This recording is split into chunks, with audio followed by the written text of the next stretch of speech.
All right, officially, Defense Secretary Chuck Hagel resigned, but unofficially, many say he was fired over tensions with the White House when he said this.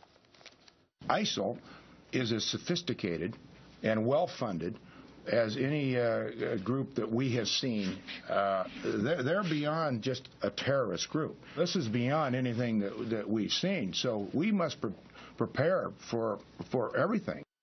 Well, joining us right now to weigh in, Pete Hegseth. He is obviously a Fox News contributor, and he's president of Concerned Veterans for America. Now, Pete, first off, we know that Michelle Flournoy, we thought she was going to get the job or at least get nominated for the job, is now out. We know that others like Senator Reid is now out. So who is in?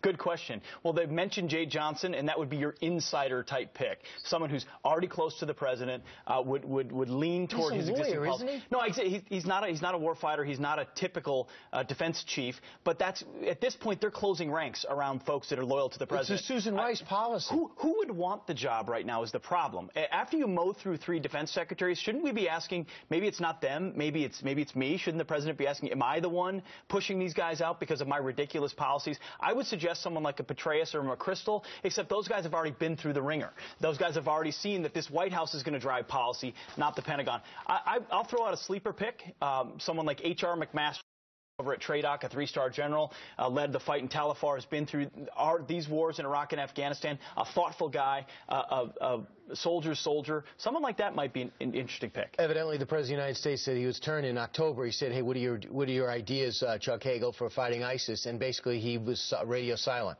Turns out being anti-war buddies in the Senate is not enough of a resume to be a good defense secretary. And that's how these guys grew together. They were anti-war folks in the Senate. Then he shows up, has to actually fight ISIS, determines them to be a tough enemy, and the president says, well, not so much. And the problem is, to get his policies out, he has to write the president a letter, which is never a good idea. Now let's talk about the VA. Someone is getting fired, and it's Sharon Hellman. She's the latest. What do you think? Is she just a symbol, or does she deserve it?